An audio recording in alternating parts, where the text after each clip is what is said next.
हो गई है पीर पर्वत सी पिघलनी चाहिए। हो गई है पीर पर्वत सी पिघलनी चाहिए। आज इस सर्वोत्तम एकेडमी से कोई गंगा निकलनी चाहिए। हंगामा खड़ा करना मेरा मकसद नहीं। हंगामा खड़ा करना मेरा मकसद नहीं। मेरी कोशिश है कि ये सूरत बदलनी चाहिए। हो कहीं भी आग लेकिन आग जलनी चाहिए। मेरे सीने में नहीं तो तेरे सीने में सही, मगर आग जलनी चाहिए। जी हाँ दोस्तों, हिंदी के बहुत ही बड़े महान लेखक कवि दुष्यंत कुमार की इन ओजस्वी पंक्तियों के साथ, जैसा कि आप हमें निरंतर आपके अपने यूट्यूब चैनल हिंदी सर्वोत्तम पर लगातार देख रहे हैं कि हम लोग आरपीएससी में व्याख्याता श्रेणी विषय हिंदी में चयनित सभी सर्वोत्तम एकेडमी के ऑनलाइन और ऑफलाइन प्लेटफॉर्म पर अध्ययन करने वाले और प्रत्यक्ष और अप्रत्यक्ष रूप से सर्वोत्तम एकेडमी से जुड़ने वाले सभी चयनित व्याख्याता बंधुओं का एक एक करके आपके सामने इंटरव्यू प्रस्तुत कर रहे हैं। और उस श्रृंखला में आज मैं जिस शख्सियत से आपको रूबरू करवाने जा रहा हूँ, ये किसी परिचय के मोहताज नहीं है। आप श्री बिशन सिंह सिनसनवार जी है। बेसिकली सर आप भरतपुर के रहने वाले हैं। आपका हमारे इस यूट्यूब चैनल हिंदी सर्वोत्तम के साथ साथ सर्वोत्तम एकेडमी के इस ऑनलाइन प्लेटफॉर्म पर हार्दिक अभिनंदन, स्वागत है। बहुत बहुत धन्यवाद गुरुदेव। जी हाँ, हम इससे पहले कि मैं अब माननीय चौधरी साहब जी से मैं आगे के प्रश्नों की शुरुआत करूं, इससे पहले आपके बारे में मैं बेसिक तौर पर बहुत सारी चीज़ें हमारे जो हिंदी प्रेमी है, हमारे जो युवा साथी हैं, उनसे बताना चाहूँगा कि आपने बहुत लंबे समय तक भारतीय सेना में अपनी जो सेवाएं हैं वो बेहद ही ईमानदारी के साथ पूरे देश के लिए सुपुर्द की है। साथ ही साथ जैसे ही आप भारतीय सेना से रिटायर हुए, इसके बाद आपने ग्रेड फर्स्ट में ही नहीं, अभी तो इससे पहले ग्रेड सेकंड, इससे पहले ग्रेड थर्ड, यानी फर्स्ट ग्रेड, सेकंड ग्रेड और थर्ड ग्रेड, तीनों ग्रेडों में अपनी सफलता का परचम लहराया है। इसके लिए मेरी तरफ से बिशन सिंह जी चौधरी साहब, आपका बहुत बहुत धन्यवाद, स्वागत है। बहुत बहुत धन्यवाद गुरुदेव। दोस्तों, भारतीय सेना का जहाँ नाम आता है, स्वतः ही हम सबके मस्तिष्क में, हम सबके दिमाग में एक बात सामने आई जाती है कि ये लोग कितने मेहनती होते हैं। और मैं तो इसलिए भी, चूँकि ऐसे परिवार से जुड़ा हूँ, मेरे तो ससुर साहब जी भी आपके डिपार्टमेंट के थे सर, ऑनरी कैप्टन के जो पद है उससे उनका रिटायरमेंट हुआ है। तो मैं तो आप लोगों की जो पृष्ठभूमि है उसको अच्छी तरह से जानता हूँ। अब काफ़ी मेरे जो युवा साथी है उनकी जिज्ञासाएं हैं, और देख चूँकि जैसा कि स्क्रीन पे हम देख भी पा रहे हैं, तो आप अपनी सर पारिवारिक और शैक्षिक पृष्ठभूमि के बारे में हमारे जो साथीगण हैं उनको आप बताइए कि आप कहाँ के रहने वाले हैं और आपने जो अपनी एजुकेशन है वो कहाँ से प्राप्त की है। क्या आप शुरू से लेकर एंड तक सरकारी विद्यालयों में पढ़े हैं या किसी प्राइवेट संस्थान की भी शोभा बढ़ाई है? जी सर। बहुत बहुत धन्यवाद गुरुजी। मैं मेरे एक बहुत गरीब परिवार से आता हूँ और मैंने मेरी शैक्षिक योग्यता सरकारी विद्यालय से ही प्राप्त करी है। जी, आप मेरे मतलब 10वीं 12वीं सब एजुकेशन सरकारी विद्यालय से? जी गुरुदेव। जी। और आप कहाँ के रहने वाले वैसे? मैं भरतपुर ज़िले के एक नदवई तहसील के छोटे से गांव खरमपुर का रहने वाला हूं, जिसमें मेरे परिवार में हम 3 भाई हैं। पापा मेरे ख़त्म हो चुके हैं और मेरे परिवार में मेरी माँ और बच्चों के साथ में हम सभी एक साथ रहते हैं।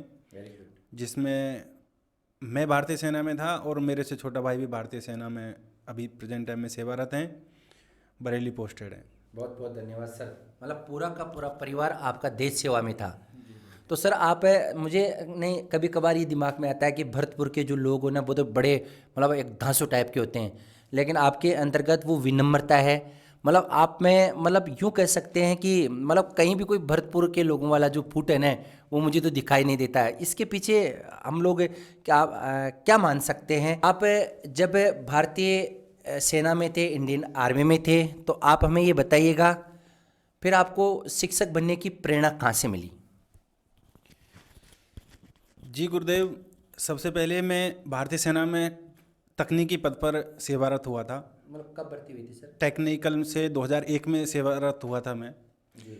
और वहाँ पर जब टेक्निकल शिक्षा एजुकेशन में लेने जाते थे तो वहाँ पे भी ग्रेड चलती थी। जो हमारे सीनियर टेक्नीशियन आते थे पढ़ाने के लिए, वो जिस तरीके से पढ़ाते थे तो उनसे ऐसा लगता था कि ये पढ़ाते हैं, ये गुरुजी का काम करते हैं, तो क्यों ना हम भी कुछ कर सकते हैं। जी सर। तो वहीं से उसी टाइम से ऐसा लग रहा था कि मुझे भी एक शिक्षक के पद पर जाना चाहिए। उसकी हल्की सी कोशिश उस टाइम से शुरू करी थी गुरुदेव। उसी टाइम आपने बीएड या बीएसटीसी जो भी था वो कर चुके थे आप? जी गुरुदेव, मैं उससे पहले ही कर चुका था। अच्छा, सेना में भर्ती होने से पहले आप ये कर चुके थे? जी गुरुदेव। जी, बहुत बहुत धन्यवाद सर। मतलब देखिएगा, प्रेरणा कहीं से भी मिल सकती है, बशर्ते इंसान को उसमें अच्छे गुण दिखाई देने चाहिए, वो उसको अपना आराध्य मानना चाहिए, उसके प्रति श्रद्धा और समर्पण का भाव होना चाहिए। मेरा अगला प्रश्न सर आपसे ये है कि आप हमें ये बताइएगा कि चूँकि कई विद्यार्थी हमें इस प्रश्न को लेकर भी लगातार कोसते रहते हैं, हमारे दर्शक भी हमें बार बार ये रिक्वेस्ट करते हैं कि सर आप हमें ये बताइएगा, और जैसा कि हम पिछले इंटरव्यू में भी आपको बता चुके हैं कि आप तो चूँकि 16-17 कितने साल 18 साल 17 साल तक आप भारतीय सेना में रहे, वहाँ का अनुशासन और चूँकि सर्वोत्तम एकेडमी में आपने लगातार क्लासें ली है, सुबह 7 बजे से शाम को 7 बजे तक, तो दोनों के अनुशासन में, दोनों की प्रेरणा में आपको क्या मूलभूत अंतर नज़र आता है? हालांकि दोनों में तुलना किया जाना बेनामी सी होगा, लेकिन बावजूद इसके आपका क्या व्यक्तिगत अनुभव रहा, बताइएगा सर। सर चूँकि मैंने भारतीय सेना में भी 17 साल रहा हूँ और एक अनुशासन को भली भांति जानता समझता हूँ और उस अनुशासन में ही पला बढ़ा हूँ। और एक छोटा सा ड्यूरेशन सर्वोत्तम एकेडमी का देखा डॉक्टर शंकर चौधरी जी के सानिध्य में, मेरे को कोई भी अंतर नज़र नहीं आता। सेम अनुशासन भारतीय सेना वाला ही। गुरुजी के क्लास से कोई भी बच्चा लेफ्ट राइट या आगे पीछे ऊपर नीचे सर भी नहीं हिला सकता, चाहे वो 1000 बच्चे ही क्यों ना बैठे हों। तो मुझे वही सेम जो भारतीय सेना वाला अनुशासन ही गुरुजी के सानिध्य में प्राप्त हुआ, और उसी की प्रेरणा मेरे को आज भी मिलती रह रही है। सर आप मुझे ये बताइएगा कि आपने जब सर्वोत्तम एकेडमी में अध्ययन किया तो मतलब कितने घंटे तक आप लगातार एक जगह बैठ जाते थे, और कितने घंटे बैठकर आपने सर्वोत्तम एकेडमी में अध्ययन किया? सर सुबह 7 बजे से लेके जब तक गुरुजी पढ़ा रहे हैं जब तक तो बाहर जाने का कोई मतलब ही नहीं होता। और ये रहते थे कि एक बार गुरुजी थोड़े थक जाएं तो वो 5 या 6 घंटे से पहले तो गुरुजी भी कहीं हिलते नहीं, थकते नहीं, तो उससे पहले तो हिलने का कोई मतलब ही नहीं होती। हाँ, ये ज़रूर है कि जितनी भी मैंने पढ़ाई की है वो गुरुजी के सानिध्य में ही करी है। मतलब सर मेरा अब अगला प्रश्न आपसे है कि चूँकि तो आप तो भारतीय सेना में थे, और चूँकि भरतपुर राजस्थान का सिंह द्वार है, तो आप मुझे ये बताइएगा कि भरतपुर से जयपुर सर्वोत्तम एकेडमी में आने और हम जैसे गुरुजन से संपर्क करने का कि प्रेरणा या अवसर आपको किस रूप में मिला? सर शख्सियत पहचान की मोहताज नहीं होती, उसी कड़ी में मुझे डॉक्टर शंकर चौधरी जी का नाम से रूबरू हुआ था, और मेरे एक साथी सुवालाल जी जो कि भारतीय सेना से, वो भी वरिष्ठ अध्यापक पद पर सेवारत हैं, और उनसे मुझे इन गुरुदेव के बारे में पता चला। और जिस दिन मैं गुरुदेव से मिला तो बस मैं तो गुरुदेव का ही होके रह गया। सर बहुत बहुत धन्यवाद। देखिएगा, ये तो हमारा सौभाग्य होता है, और देखिए फौजी साहब, हम लोगों को पढ़ाकर उनका कोई उपकार नहीं करते, बल्कि धन्यवाद ज्ञापित करते हैं, परमपिता परमेश्वर का शुक्रिया अदा करते हैं, क्योंकि उन्होंने हमें इस काबिल बनाया कि हम एक घर में नहीं बल्कि हज़ारों घरों में अपने कामों से एक नई ऊर्जा, नई रोशनी दे सके। मेरा अगला प्रश्न भी सर आपसे ही है, क्योंकि आप आज मेरे पास ही बैठे हुए हैं। आपको फौजी से ग्रेड 3, ग्रेड 2 और अब आप ग्रेड 1 में भी आपका चयन हो चुका है, तो आप हमें ये बताइएगा कि कई सारे लोग तो ये होते हैं सर, स्टूडेंट की जैसे फौज में भर्ती हो गई तो नौकरी हो गई, फिर ग्रेड 3 में होने के बाद तो तैयारी नहीं करते हैं, लेकिन आपके मन में वो कौन सी ठेस थी कि आपने लगातार अपनी तैयारी जारी रखी? सर मैं जिस दिन गुरुजी से मिला था, गुरुजी ने मेरे को सबसे पहले ही यही बोला था, यार तुम्हें तो 3rd ग्रेड की करनी नहीं है, तुम्हें तो केवल 1st ग्रेड ही बनाऊंगा। और वही प्रेरणा आपकी मुझे तो सिर्फ मेहनत करने के लिए प्रेरित करती रही, और उसी प्रेरणा के कारण ही मैं यहाँ तक पहुँच पाया हूँ। तो sir grade third, grade second और ग्रेड फर्स्ट, ये इसका जो ड्यूरेशन था, तीनों एग्जाम्स आपने कितने समय में, मतलब कितने साल के भीतर भीतर पास कर लिए? ये सर मेरे 2 साल के भीतर भीतर हो गए, और इस 2 साल के भीतर ही सिर्फ और मैंने सर्वोत्तम से ही पढ़ाई करी, सर्वोत्तम से जुड़ा रहा। तो मतलब अब आप सर आगे क्या और कुछ करने का इरादा है, या फिर और भाई बहनों के लिए अपनी सीट छोड़ेंगे? अगर गुरुजी मुझे और कुछ आगे का रास्ता बताएंगे तो मैं ज़रूर उस रास्ते पर चलने की कोशिश करूंगा और भरसक प्रयास भी करूंगा, लेकिन अगर गुरुजी मुझे यहाँ तक भी छोड़ना चाहते हैं वो गुरुजी के ऊपर है। चलिए, बहुत बहुत धन्यवाद सर। अच्छा सर, आप हमें ये भी बताइएगा, हमारे कई साथीगण ये जानने के इच्छुक भी हैं कि आपने पढ़ाई कैसे की, और पढ़ाई तो जो की है, क्या आपके पढ़ने का जो तरीका था वो मतलब टुकड़ों में बांटकर पढ़ने का था, या किस प्रकार आपने पढ़ाई की है जिसकी वजह से आपको इतनी बड़ी सफलता कि आप राजपत्रित अधिकारी बन सके? हमारे दर्शकों को जरूर बताइएगा। कितने घंटे पढ़ाई करते थे? बिल्कुल गुरुदेव, इसके बारे में तो मैं पढ़ाई के ज़्यादा श्रेय मैं गुरुजी को ही देना चाहूँगा, क्योंकि मुझे जब कोचिंग ज्वाइन करी थी तो सुबह 7 बजे से लेकर शाम के 7 बजे तक लगातार 1 साल सर्वोत्तम एकेडमी में रहने का सौभाग्य प्राप्त हुआ। हर बैच में बैठते थे आप? हर बैच में ही नहीं, हर बैच के हर क्लास को अटेंड करता था गुरुजी आप वाले को। अच्छा, धन्यवाद सर। आप बताइएगा कैसे पढ़ाई करते थे आप, कितने घंटे तो मैं कोचिंग के अलावा? कोचिंग के अलावा जितना गुरुजी का रेफरेंस था मैं उसको एक बार रेफ़र करके ही सोता था, करीब 1 या 2 घंटे 3 घंटे जितना भी मेरे से हो पाता था उतना मैं टाइम निकालता था। जी सर, मतलब बात साफ है, फौजी साहब कहना चाह रहे हैं कि मतलब अगर आप दिन भर शंकर सर की क्लास में बैठ जाएंगे तो भी आप ग्रेड फर्स्ट के अधिकारी बन जाएंगे। ये बात तो सही है, लेकिन हर स्टूडेंट का दिमाग फौजी साहब जैसा नहीं होता, तो आपको घर जाकर भी पढ़ना चाहिए, ऐसा मेरा व्यक्तिगत तौर पर मानना है। धन्यवाद सर। सर मतलब आपने कौन कौन सी पुस्तकों का अध्ययन किया? कुछ प्रमाणिक पुस्तकें हैं जिनका आप यहाँ उल्लेख करना चाहेंगे?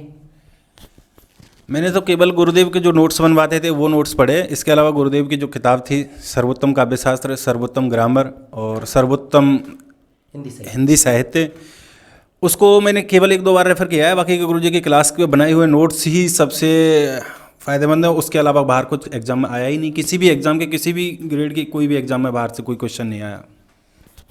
सर मैं बिशन सिंह जी फौजी साहब, मैं आपसे बताना चाहूँगा कि मतलब आपकी जो क्लास थी उसमें कितने फौजी लोग थे आप? मतलब लगभग जहाँ तक मैं मानता हूँ 200-300 बच्चों की क्लास में 10-15 फौजी तो अक्सर हर क्लास में मिल ही जाते हैं। और अब तक चूँकि अभी कोई मेरा ज़्यादा लंबा चौड़ा कैरियर भी नहीं रहा कोचिंग लाइन में, अभी 8-9 साल में ये कोई अहंकार की बात नहीं, लेकिन लगभग 50-60 फौजियों को मैं पढ़ा चुका हूँ, और 50-60 में से केवल 1-2 फौजी अगर अपवाद स्वरूप हो तो बात दूसरी है, वरना 55 से ज़्यादा फौजियों का मतलब चाहे थर्ड ग्रेड हो, सेकंड ग्रेड हो, पटवार हो, जहाँ कहीं भी राजस्थान के जितने भी एग्जाम्स हैं उनमें फाइनली सिलेक्शन हुआ है। इसका मतलब मुझे है ना फौजी पसंद है, भावार्थ यही हुआ जी। इसके बाद सर आप हमें ये भी बताइएगा कि वर्तमान में जो अपने बहुत सारे साथीगण हैं, बहुत सारे हमारे दोस्त हैं जो पटवारी की भी तैयारी कर रहे हैं, रीट की भी तैयारी कर रहे हैं, स्कूल लेक्चर भी आने वाला है और कॉलेज लेक्चर का विज्ञापन भी जारी हो चुका है, ग्रेड सेकंड भी, नवोदय, DSS भी, यानी जो भी प्रतियोगी परीक्षार्थी है जो तैयारी कर रहे हैं उनके लिए आपका क्या संदेश रहेगा कि उनको कहाँ से पढ़ना चाहिए, कैसे पढ़ना चाहिए, एक बार आप बताइएगा। अगर सर किसी भी पेपर में हिंदी का पोर्शन आता है तो हिंदी का दूसरा नाम डॉक्टर शंकर चौधरी है। अगर आपको हिंदी को लेकर क्लियर करना है तो इसका मतलब डॉक्टर शंकर चौधरी के सानिध्य में आना है। तो सर अभी तो ऑफलाइन क्लासेस चल रही है, ऑनलाइन के लिए सर्वोत्तम ऑनलाइन क्लासेस गुरुजी ने चालू कर दिए। अब घर बैठे ये सुविधा उपलब्ध है। हमको तो फिर भी जयपुर में रह के एक चीज़ करनी पड़ रही थी, गुरुदेव के सानिध्य में रहना पड़ रहा था, लेकिन आजकल तो सर्दी का मौसम भी चल रहा है, रजाइयों में और ऑनलाइन क्लासेज आराम से आप देख सकते हो। जो चीज़ घर पे गुरुजी ने निःशुल्क उपलब्ध करा रखी है, ये हमारा सौभाग्य है।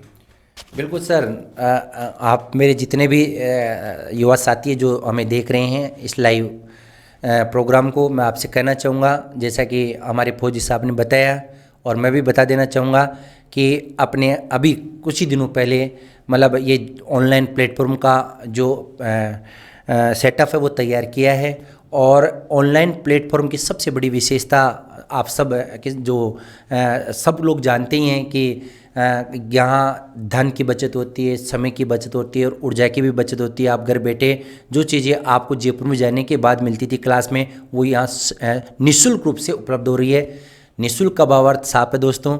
मैं हमेशा शाम को 6 से लेकर 8 बजे तक रोजाना ग्रामर हो, शिक्षण विधियाँ हो, काव्य शास्त्र हो, हिंदी साहित्य हो, इनकी लाइव क्लासेज मैं आपकी सेवा में प्रस्तुत करूंगा।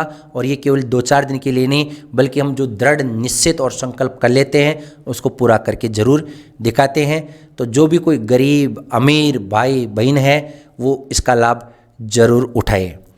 अंत में मेरा अंतिम प्रश्न फौजी साहब आपसे है कि आप हमें ये बताइएगा कि ज़िंदगी में मतलब फौज की नौकरी और शिक्षक की नौकरी, दोनों नौकरियों में से कौन सी नौकरी मतलब आपको अच्छी लगी?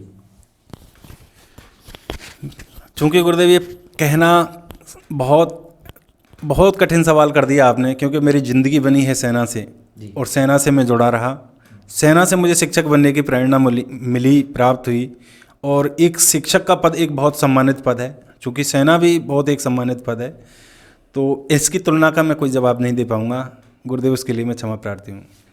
कोई ना फौजी साहब, कोई क्षमा प्रार्थी की ज़रूरत नहीं है, दोनों ही चीज़ें अपनी अपनी जगह ग्रेट है। कहने का मतलब यही है। आप थे बिशन सिंह चौधरी साहब और आपने अभी हाल ही में राजस्थान लोक सेवा आयोग द्वारा आयोजित हिंदी व्याख्याता भर्ती में अंतिम रूप से अपना चयन सुनिश्चित किया है। मैं आपके उज्जवल भविष्य की कामना करूं। इससे पहले जो लोग हमसे लाइव जुड़े हुए हैं, आपकी जानकारी के लिए बताना चाहूँगा कि प्लीज़ आप अपने यूट्यूब चैनल हिंदी सर्वोत्तम को अभी सब्सक्राइब कर लीजिएगा। और जो ये वीडियो टॉपर्स के जो वीडियो है कि जो इस श्रृंखला है ये अनवरत रूप से जारी रहेगी। इसे आप हजारों भाई बहनों तक पहुंचाने का श्रम कीजिएगा ताकि उनके जीवन को एक नई दशा और दिशा मिल सके। अंत में मैं अपने शब्दों और भावनाओं को विराम देते हुए इतना ही कहना चाहूँगा कि ज़िंदगी में खुद को ऐसा बनाओ कि जहाँ आप ना हो वहाँ लोग आपको याद करें, और जहाँ आप पहुँचने वाले हो वहाँ लोग आपका इंतजार करें। बहुत बहुत धन्यवाद फौजी साहब। मैं आपके उज्जवल भविष्य की कामना करता हूं। आपने अपना अमूल्य समय दिया, इसके